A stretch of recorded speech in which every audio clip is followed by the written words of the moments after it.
Aujourd'hui, l'étude, c'est celle de Masechet Bava Metzia Daf Yud Gimel. Reprenons Daf Yud Bet à la Mishnah. Matzah Shitrechov. Si quelqu'un trouve Shitrechov, c'est-à-dire reconnaissance de dette. Imiesh Ben Achariyut Nechassim. Si jamais dans ces reconnaissances de dette, il y a un assujettissement à des biens immobiliers, Lo Yachzir. On ne doit pas rendre l'acte qu'on a trouvé. Chez Beddin Ifraïn Mehen. Pourquoi ? Parce que si on rend, alors le Beddin va aller chercher à faire exécuter cette dette, et c'est-à-dire qu'il va aller chercher les biens chez les lécrocs. Donc je rappelle très rapidement le mécanisme.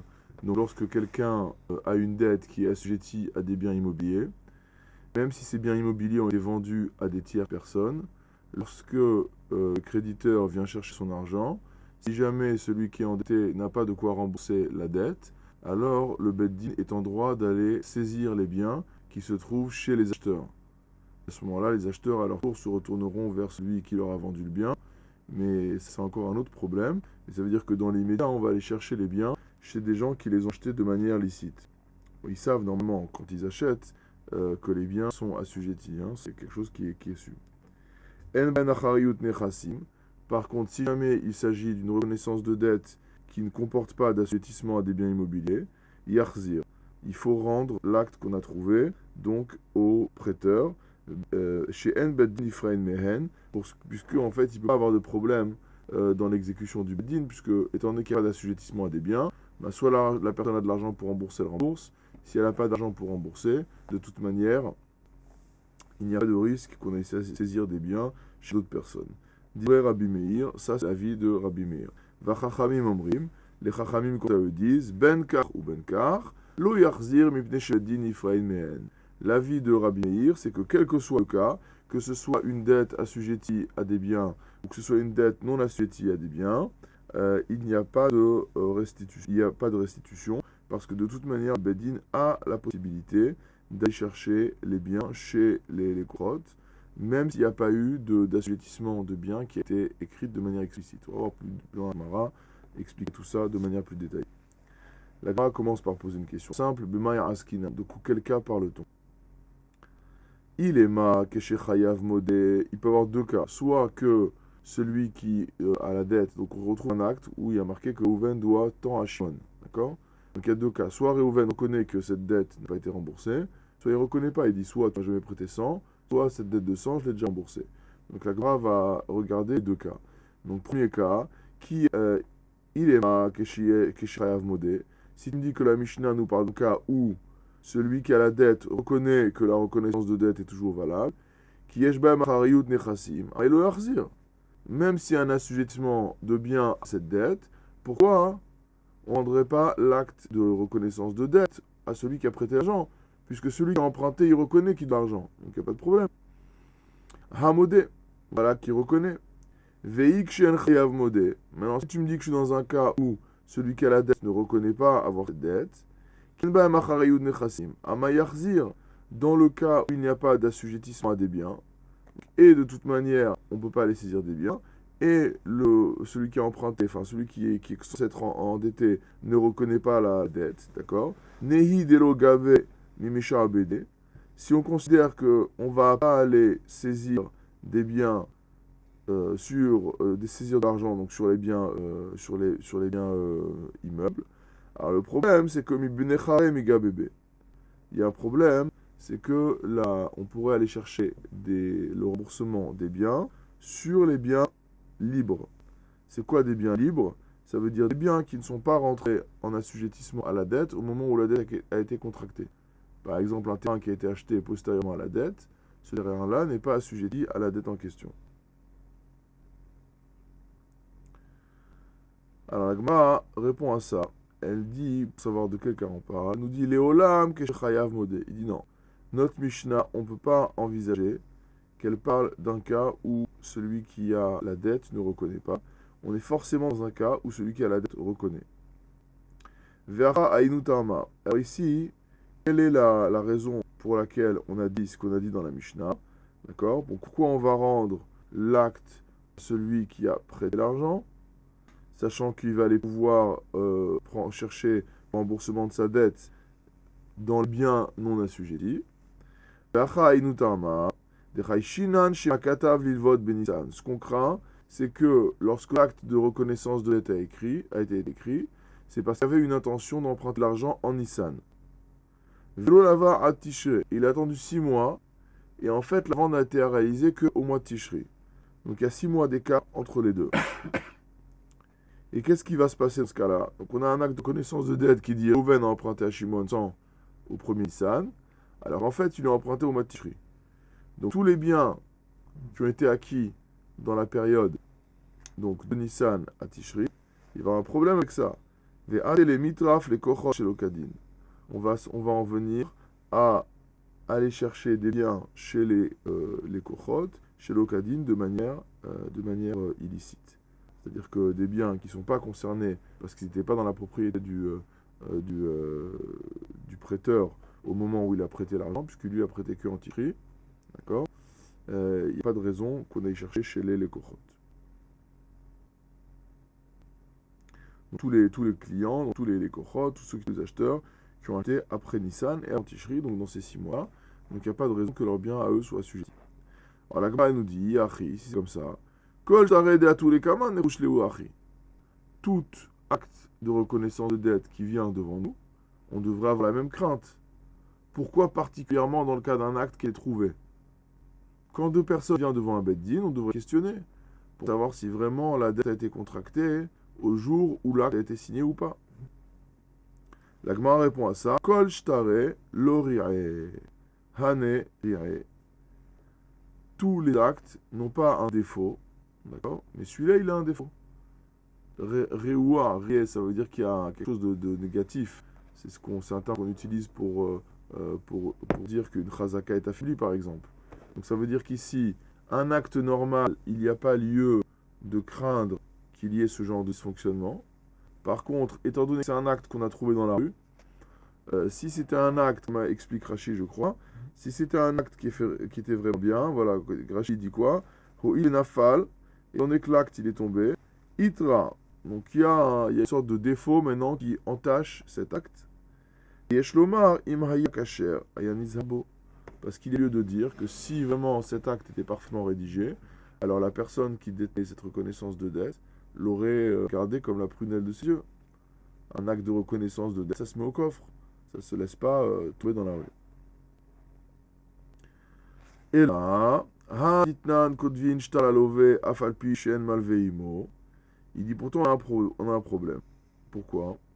Parce qu'on a vu dans une Mishnah dans Baba Batra que on a le droit d'écrire un acte pour le lové, c'est-à-dire lorsque quelqu'un emprunte de l'argent, afalpi shen malveimo, même si le prêteur n'est pas présent. C'est-à-dire que l'emprunteur fait venir des témoins, et ici il y a un papier sur lequel il dit j'ai emprunté 100 à Shimon. Alors que Shimon n'est pas là. Alors la Gemara pose la question, elle dit lechatila hechi katvinu. A priori, comment on peut permettre une chose pareille? Puisqu'on n'a pas le prêteur et l'emprunteur, donc on va avoir un souci de véracité. En fait, il n'y a que le prêteur qui peut attester le fait qu'il a vraiment prêté l'argent. On peut à nouveau avoir cette crainte que l'emprunteur fait rédiger l'acte au mois de Nissan et qu'en fait le prêt va être contracté de manière réelle au mois de Tishri. Veatel et mitraf les krot chez l'okadin et qu'on va aller chercher des biens a posteriori chez des chez des acheteurs de biens immobiliers de manière illicite. Amar Ravasi. Ravasi répond à ça. Et on commence la page de Gimel. Bishtare Hakna'a. On parle ici de Shtare Hakna'a, des actes de Hakna'a. Qu'est-ce que c'est un acte de Hakna'a? Regardons Rashi. Maknelo Nechasav Meayom. C'est un acte dans lequel une personne transfère la propriété de ses biens à un jour donné. Ben il veut, ben lo ilve. Que ce soit dans un cas de prêt ou pas un cas de prêt. Igba mehen leotosman meayom. Il pourra se servir sur ces biens-là, meayom, c'est-à-dire à partir de la date de rédaction de l'acte, en cas de dette. Donc dès lors qu'une dette contacte, c'est comme si 2 personnes, une personne dit à une autre, bah écoute, on va constituer un dépôt de garantie pour toi. Voilà. Maintenant, aujourd'hui, j'ai aucune dette vis-à-vis de toi, mais ce dépôt de garantie, il est de côté. Maintenant que ce dépôt de garantie a été mis en place, lorsque j'aurai envie de t'emprunter, tu sais que tu peux me prêter facilement, puisque le dépôt est déjà là et tu pourras venir te servir. Donc c'est ça un shtar hakna'a, comme dit la Gemara, des hasharbid nafshe. Ça veut dire que la personne, au jour même où elle signe cet acte, a déjà assujetti ses biens au créditeur. Et donc, peu importe finalement la date à laquelle la dette elle-même est réalisée, d'accord, puisque de toute manière, dès lors qu'il y a signature du shtar hakna'a, les biens sont assujettis à l'autre personne. Alors la Gemara nous dit, Iachi, c'est comme ça. Imesh bahen achariyut nechassim, lo yachzir, matnitin de katane, pardon. Si c'est comme ça, notre Mishnah qui a enseigné, Imesh bahen achariyut nechassim lo yachzir, que dans le cas où il y a un assujettissement de biens, on ne doit pas restituer l'acte.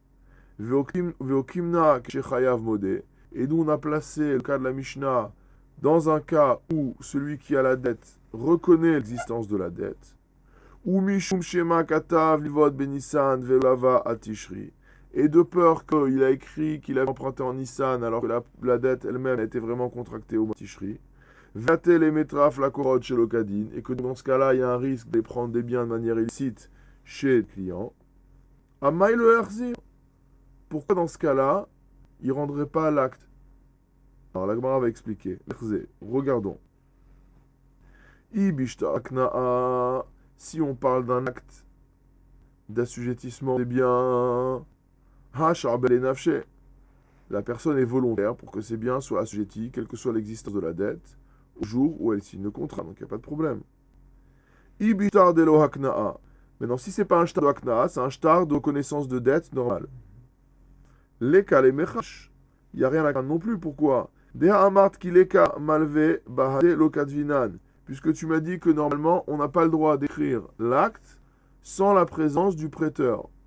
Donc forcément, soit c'est un acte où il y a assujettissement des biens de manière volontaire de la personne, quelle que soit l'existence de la corrélation avec une dette, soit c'est un cas où c'est une reconnaissance de dette, mais la reconnaissance de dette n'a pu avoir lieu que dans le cas où le prêteur était présent.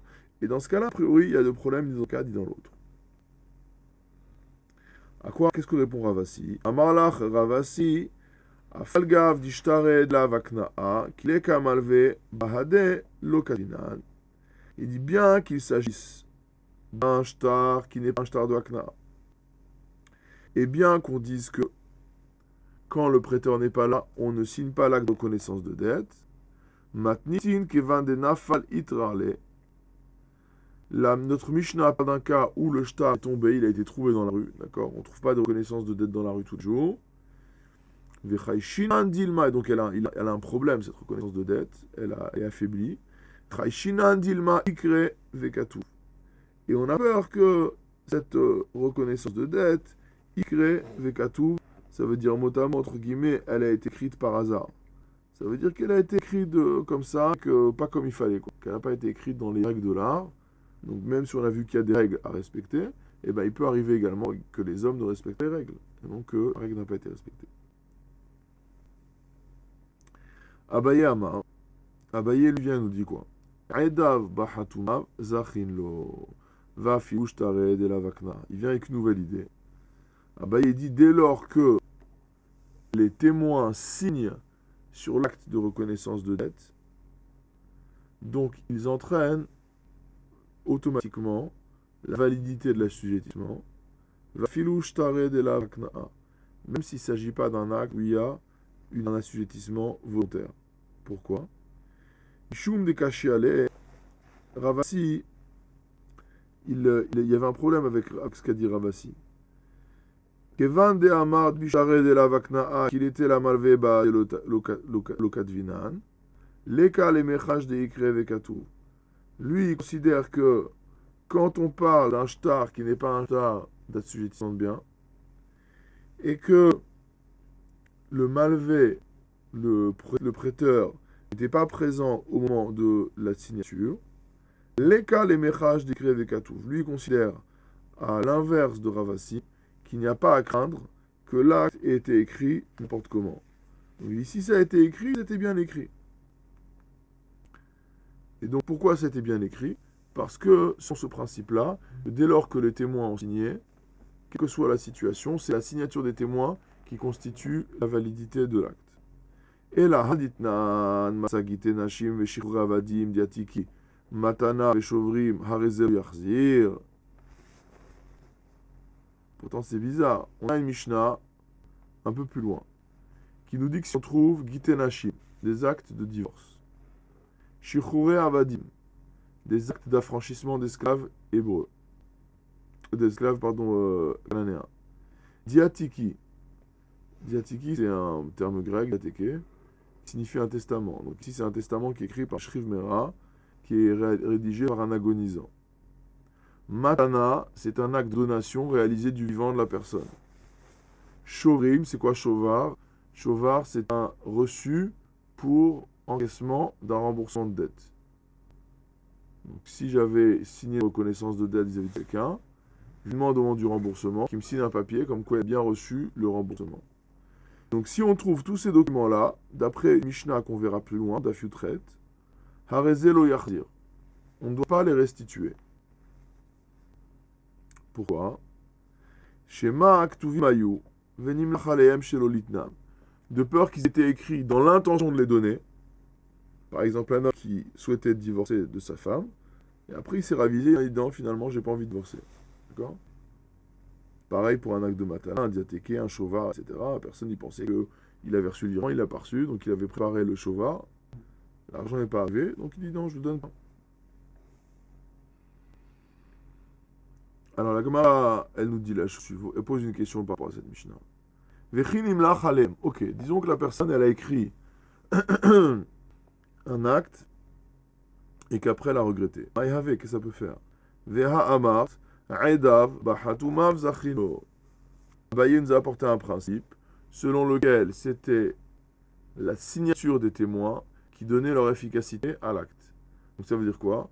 Ça veut dire que même si la personne regrette par la suite, à partir du moment où il y a eu signature, à l'instant même de la signature des témoins, juridiquement, l'acte est valide.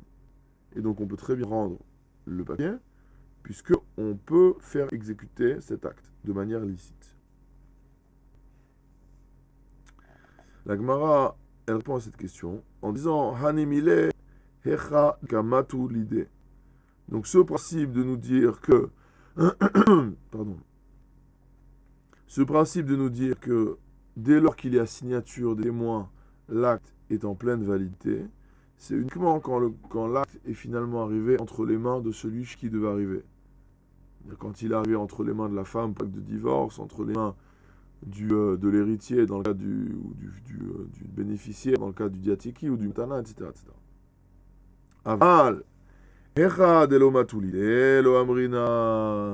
dans un cas où la personne a signé l'acte chez elle avec des témoins et qu'elle a regretté que cet acte n'est jamais arrivé entre les mains du destinataire, alors on ne dit pas, on n'invoque pas ce principe et on considère que l'acte n'est pas efficace. Alors on comprendra pourquoi l'autre, parce qu'on risque de restituer un acte qui finalement n'a pas de validité et on va aller prendre de l'argent à quelqu'un de manière illicite.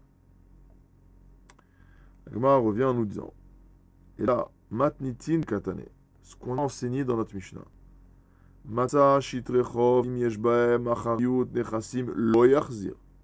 Que si on trouve un acte de reconnaissance de dette dans la rue, et que sur cet acte de reconnaissance de dette, il y a marqué qu'il y a des biens qui sont assujettis à cette dette, lo yachzir, on ne doit pas restituer. Pourquoi? Vokimna, on a placé la Mishnah dans un cas, que chez Chayav Modé, où celui qui est endetté reconnaît l'existence de la dette. Et pourquoi dans ce cas-là? Quelle est la raison pour laquelle on ne rend pas? Ce n'est pas de peur qu'on restitue de l'argent qui n'est pas dû. Ou Mishum Shema Katav l'Ilvat Benissan, Velolava Tishri. La seule crainte qu'on a, c'est qu'on aille chercher l'argent pas au bon endroit. Ça veut dire qu'on aille chercher l'argent chez les gens qui ont acheté des biens à la personne qui est endettée entre Nissan et Tishri, alors que la dette n'était pas encore contractée, d'accord? Et qu'on va aller chercher chez eux des biens, alors qu'eux, ils n'ont rien à voir avec l'histoire. Pourquoi? Parce qu'il y a eu un décalage de 6 mois entre le moment de la signature de l'acte de reconnaissance de dette et la contraction effective matérielle de la dette. La Gemara dit par rapport à ça, Bishlama le Ravasi Amar Bishtare Akanyata Bishtare de la Vakanyata. Alors, selon Ravasi, ça va bien,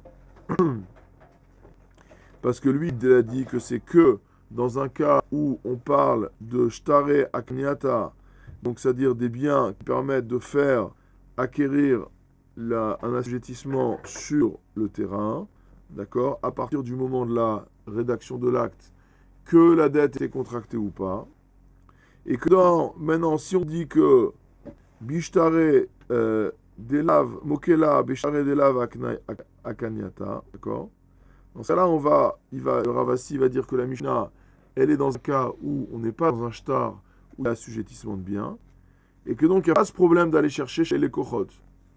Ok? Comme on a expliqué. Allez à Abaye. Maintenant, si on prend la lecture de Abaye, qui a dit Abaye a dit que c'est la signature des témoins qui rend l'efficacité juridique de l'acte. Et donc, peu importe ce qui se passe après. Maïka Lemar, qu'est-ce qu'on va répondre? Puisque là, on va avoir un problème. Un problème, puisque si jamais l'acte est signé en ticherie, alors véritablement, les kochot on va pouvoir aller chercher chez les kochot, alors que le prêt n'a pas encore été contracté. Amalecha Abaye va te répondre à ça très simplement. Matniti nainu dama, la raison de notre Mishnah, pourquoi on dit que lo yarzir? De chayesh liperaon velekinunia. Ce dont on a peur ici. Pardon, la question sur Abaye, c'est que pourquoi on ne rendrait pas, alors que d'après Abaye, le kinyan il est immédiat. Pas comme j'ai dit. Donc la question pour Abaye, c'est que comme le kinyan est immédiat, on a le droit d'aller chercher chez les korot de toute manière, et donc ce n'est pas illicite. Donc il n'y a pas de raison de ne pas rendre. Donc maintenant Abaye dit, c'est quoi notre problème? Notre problème, c'est qu'on a peur des peraon velkinunia, on a peur d'une arnaque. D'accord? C'est-à-dire qu'on a peur qu'il s'agit d'une dette qui a déjà été remboursée. Donc en fait, on n'a rien à faire de cet acte. Mais pourquoi, dans ce cas-là, celui qui est en dette va être modé? Pourquoi il va reconnaître qu'il a une dette qui est déjà remboursée? Parce qu'en fait, ils sont deux mèches avec le prêteur. Il va dire, ah oui, je dois de l'argent, mais j'ai pas de quoi payer. Alors le prêteur va dire, il n'y a pas de problème, on va au Beddin, on va aller saisir les biens des gens à qui tu as vendu des terrains. En fait, il n'a pas à saisir ses biens. Et ils sont deux mèches, c'est-à-dire qu'ils vont aller saisir les terrains, et après ils vont se partager l'argent. Donc c'est ça l'angoisse de Abaye. Enfin, de Abaye, c'est ça l'angoisse de la Mishnah. Comme de toute manière, à partir du moment où il y a signature des témoins, ça marche, d'accord, l'acte il est bon. Normalement, on ne devrait pas dire lo yarzir, on devrait dire yarzir, il n'y a pas de problème de décalage de date. Et alors la raison pour laquelle Abaye pense que la Mishnah dit lo yarzir, c'est qu'on a peur d'une association de malfaiteurs entre le prêteur et l'emprunteur. Alors maintenant, la Gemara, elle pose une question difficile. Elle dit Veli Shmuel. Maintenant, pour Shmuel, on verra plus loin que Shmuel ne tient pas à ce principe qu'on craigne un arrangement entre le prêteur et l'emprunteur pour arnaquer les kochot, pour arnaquer ceux qui ont acheté des biens chez le dit emprunteur. Maïka les Memar. Lui, comment il va répondre au problème de la Mishnah? Dire, on a déjà évacué l'histoire de Ravasi, on a évacué l'histoire de Abaye à la base, sauf si on fait intervenir le principe de l'arnaque organisée. Donc maintenant, si Shmuel il considère qu'on n'a pas à craindre l'arnaque organisée, dire que c'est un cas qui est trop peu fréquent pour qu'on institue une loi et spécifiquement pour répondre à ça, alors comment on va répondre? Agmara nous dit Hanicha isavarla pardon. Hanicha isavarla keravasi. Il dit ça ira bien si on pense que Shmuel pense comme Ravasi. C'est-à-dire de Amar Bishtare Akna'a, Mukimatnitin Bishtare Davakna'a. Que Ravasi dise que le problème se pose uniquement avec des actes où la personne reconnaît l'assujettissement de ses biens à la date de signature de l'acte, indépendamment de la contraction de dette. Il dit, mais maintenant, pour Ravasi, si c'est un shtar de l'avakna'a, d'accord, si on dit que notre Mishnah parle d'un acte qui n'est pas de cette nature-là, alors dans ce cas-là, dans un acte qui n'est pas de cette nature-là, l'assujettissement doit intervenir uniquement au moment de la dette elle-même. Et on se retrouve avec le problème de date. Et là, il s'avère qu'Abaye, si Shmuel pense comme Abaye, qui pense que dès lors qu'il y a signature des témoins, alors il y a automatiquement assujettissement des biens quelle que soit la contraction de la dette. Maïka lemema. Qu'est-ce qu'on peut répondre pour la Mishnah? D'accord? Parce que lui, il pense comme Abaye, mais il ne tient pas le principe de Peraon Vekinunia. Donc Abaye, ça tenait. Pourquoi? Parce qu'il y avait le problème de Peraon Vekinunia. Crainte, c'est ça. On ne pas l'acte de peur qu'il arnaque. Si Shmuel pense comme Abaye qu'il n'y a pas de problème par rapport aux dates, à cause du principe que dès lors qu'il y a signature, il y a assujettissement, et que donc on s'en fout de à quelle date l'argent est passé de la main A à la main B, et que en plus Shmuel lui tient pas Peraon Vekinunia, alors il n'y a aucune raison pour laquelle la Mishnah devrait nous dire Lo Yarzir. La Mishnah devrait dire vas-y, rends l'acte. Il n'y a pas de problème, il n'y a aucun risque. Alors la Gemara répond à ça. Shmuel mokel matnitin keshen chayav modé. Il dit voilà, tout simplement, d'après Shmuel, notre Mishnah parle d'un cas où celui qui est désigné sur l'acte comme étant le débiteur ne reconnaît pas avoir de dette. D'accord? Donc on ne va pas rendre un acte alors que celui qui est censé être endetté dit non, moi je ne reconnais pas de dette. Soit j'ai déjà remboursé, soit c'est un acte qui est trafiqué, pas au courant. Alors la Gemara, elle a un problème avec cette réponse-là. Elle nous dit Yachi. Ici, il pense que la vie de Shmuel, c'est ça. Qui en bahen achariyut nechassi. Ama yachzir. Dans ce cas-là, pourquoi la Mishnah a fait une différence de cas entre bien assujetti et bien non assujetti? Si de toute manière la personne ne reconnaît pas la dette, pourquoi rendre acte? Même s'il n'y a pas d'assujettissement de bien. Pourquoi? Neidelo gabe mishabede. Donc si, effectivement, étant donné qu'il n'y a pas de assujettissement de biens, on ne va pas pouvoir chercher remboursement de la dette sur des biens qui ont déjà été vendus et qui étaient assujettis au shtar, mais par contre, si la personne a d'autres biens, on va pouvoir les saisir sur ces biens. Ok, c'est des biens qui sont libres, entre guillemets. Mais c'est pas ça qui lui fait plaisir particulièrement. Il va débarquer l'huissier alors que lui il considère n'avoir aucune dette. Donc pourquoi on permet de rendre? La Gemara répond, Shmuel est armé. Shmuel a sa propre raison. De Amar Shmuel, car Shmuel a enseigné.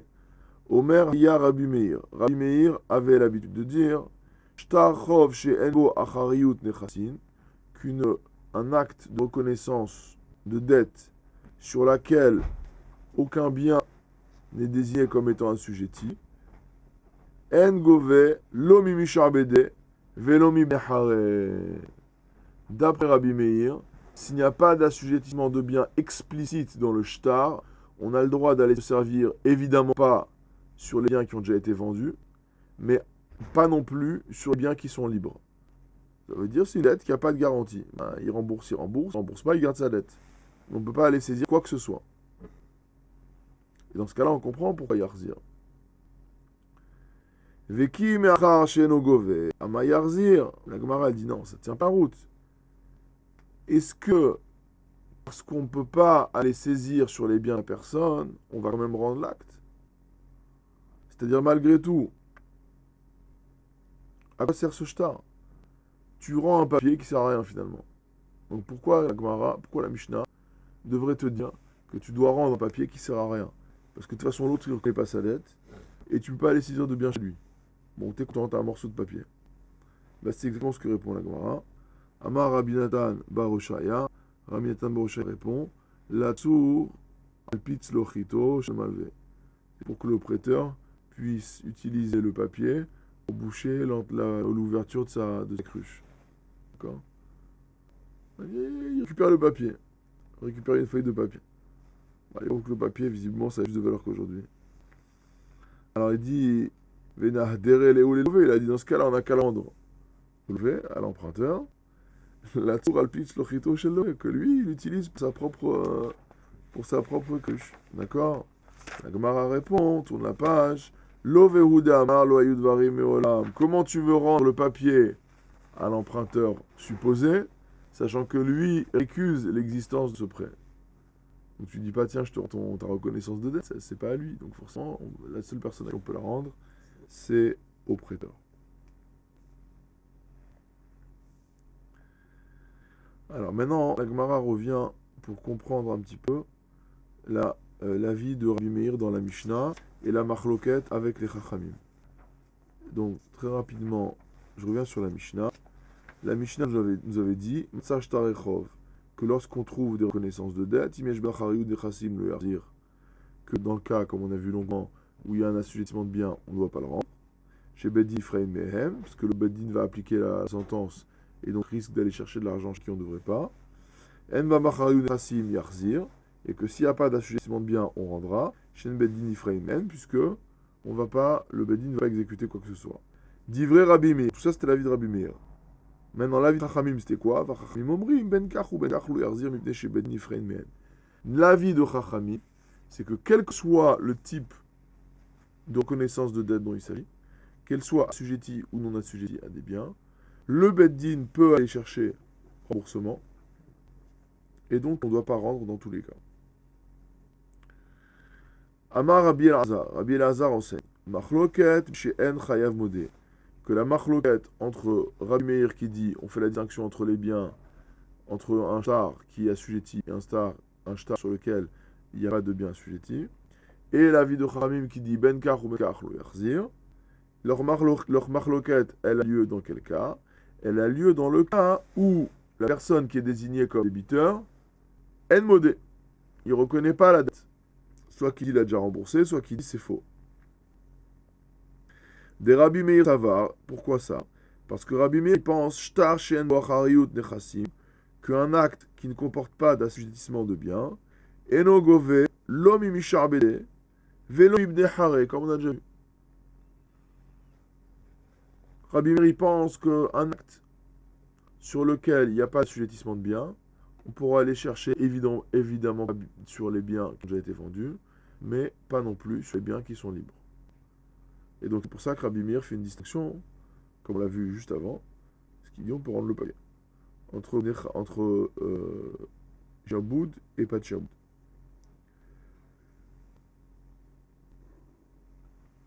Veraban Savre, qu'est-ce que pense Chamim?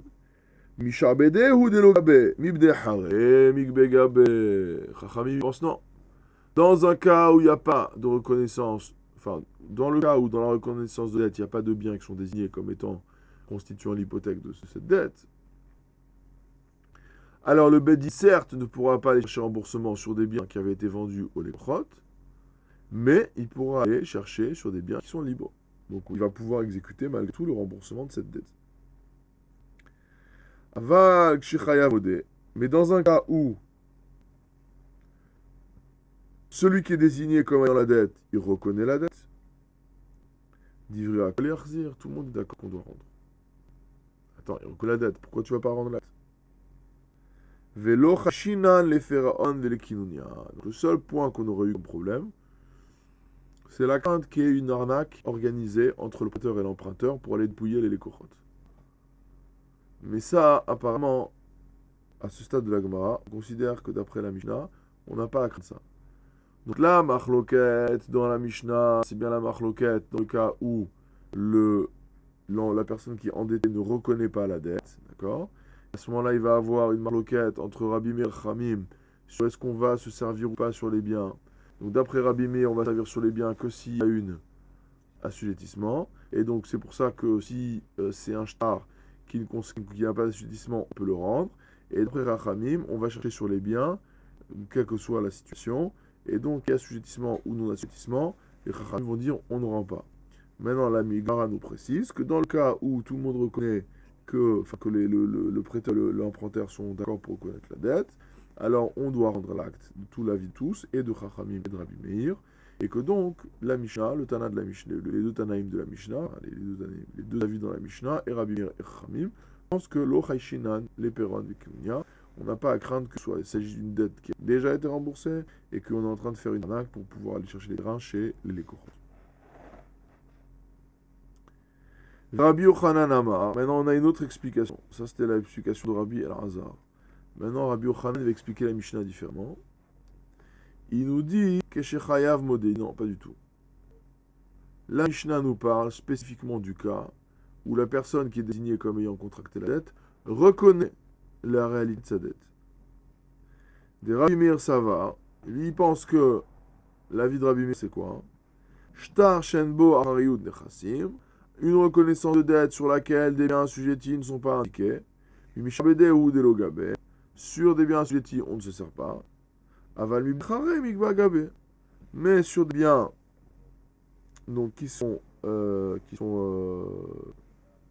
libres, on peut aller se servir. Donc ça, jusqu'à maintenant, c'est pareil que Rabbi Elazar. D'accord? Maintenant, Rabbanan. Les Rabbanan, c'est vrai. Mishabede Namegabe. Rabbanan y pense. Tout à l'heure, on a dit dans Rabbi Elazar qu'il avait dit quoi, Rabbi Elazar? Il avait dit qu'on ne peut pas aller se servir sur des biens qui ont été Mishabede, ouais, c'est ça. D'accord? Mais par contre, on peut aller chercher sur des biens libres. Et ici, Rabbanan, ils disent Mishabede Namegabe. Donc, même s'il n'y a pas marqué dans le shtar d'assujettissement de biens, on peut aller se servir sur des biens qui ont été déjà achetés par d'autres personnes. Aval, Kshen Chayav Modé, mais lorsque le Chayav, celui qui a la dette, Modé, il reconnaît, Divrakol le Yarzir, tout le monde est d'accord qu'on rend pas, des Chaïchina et Pharaon. Donc en fait, c'est un peu un chiasme.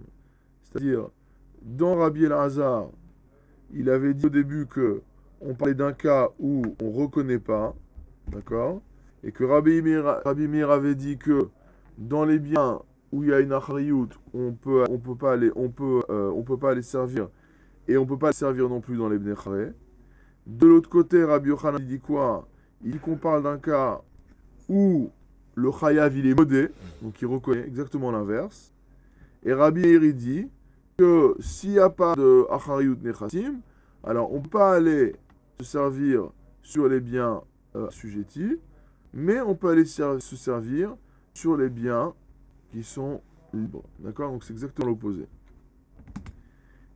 Et Rabbanan, donc dans le premier cas, donc dans Rabbi Elazar, Rabbanan, dans un cas de Chayav Modé, ils vont dire qu'on ne peut pas servir dans les biens assujettis, mais qu'on peut servir dans les biens libres. Et chez Rabbi Yochanan, Rabbanan, ils vont dire Mi Bishar Bede Nami Gabe. On peut même aller se chercher sur des biens qui sont assujettis. Deuxième partie, chez Rabbi Elazar, il nous dit que chez Chayav Modé, Divra Kol Yarzir, que lorsque celui qui est endetté reconnaît la vie de tout le monde et qu'on rend l'argent et qu'on n'a pas peur, on rend le shtar, pardon, et qu'on n'a pas peur de l'arnaque. Et au contraire, dans notre Mishnah, dans notre compréhension de Rabbi Yochanan dit si jamais le Chayav ne reconnaît pas la dette, d'accord, alors Divra Kol Yarzir, de la vie de tous, on ne rendra pas donc l'acte des Chaïchan les Pharaon, car on a peur malgré tout de l'arnaque, bien que celui qui est endetté n'est pas reconnu. Question, comment on peut avoir peur de ça alors qu'il ne connaît pas? Il faut regarder un peu plus en détail. Alors la Gemara nous dit Tanya Kevate de Rabbi Yochanan. On a une braïta qui va selon la vie de Rabbi Yochanan. Ou Tioufta de Rabbi Elazar Bechada, ou Tioufta d'Ishmael Betarte. Et qui va constituer la réfutation de Rabbi Elazar sur un point et la réfutation de Shmuel sur 2 points. Ok? Alors, quelle est cette braïta? Matzah shtarechov. Si jamais on a trouvé des actes de reconnaissance de dette. Viesh be'em harayud nechassim. Et qu'il y apparaissent donc des assujettissements de biens. Af alpi sheshnehem modim. Même si et le prêteur et l'emprunteur reconnaissent la validité de l'acte, lo yarzir, lo lazé, velo lazé. On doit rendre l'acte ni au prêteur ni à l'emprunteur. Parce que nous on a dit on rend, on n'a pas précisé qui rendait. Là la braïta explicite. On rend ni à l'autre, ni à l'un, ni à l'autre. En ba'en harayud nechassim. Par contre, s'il s'agit d'un acte où il n'y a pas de reconnaissance d'assujettissement de biens, Bisman shalove modé yarzir la malvé. Dans un cas où l'emprunteur reconnaît la dette, yarzir la malvé, alors on va rendre l'acte au prêteur. Puisque de toute façon, on ne risque pas d'avoir un problème. L'emprunteur connaît sa dette. En halve modé. Et donc, comme ce n'est pas un cas où il y a chirou de chassim, on ne risque rien. Parce qu'il n'y a pas de bien assujetti. D'accord? Maintenant, en halové modé, dans le cas où l'emprunteur, lui, ne reconnaît pas, lo yarzir lazé velo lazé, on ne doit pas rendre ni à l'un ni à l'autre, diver Rabbi Meir, selon Rabbi Meir. Pourquoi? Shaya Rabbi Meir Omer, car Rabbi Meir avait l'habitude de dire, shtarechov sheyesh bahem achariyot nechasim, que des actes de reconnaissance de dette qui sont assujettis à des biens, auxquels les biens sont assujettis. Gove minechassim eshuadim. On peut les servir sur les biens qui sont assujettis. Veshen achariyot nechassim. Si au contraire c'est un acte où il n'est pas précisé de garantie sur des biens, Gove minechassim bnechorin. On peut aller servir sur des biens qui sont libres. Vachachamim omrim, echadze vechadze, goem minchassim et shambadim. Et les chachamim dit qu'au contraire, aussi bien l'un que l'autre, on pourra aller se servir sur des biens qui ont été meshuabadim,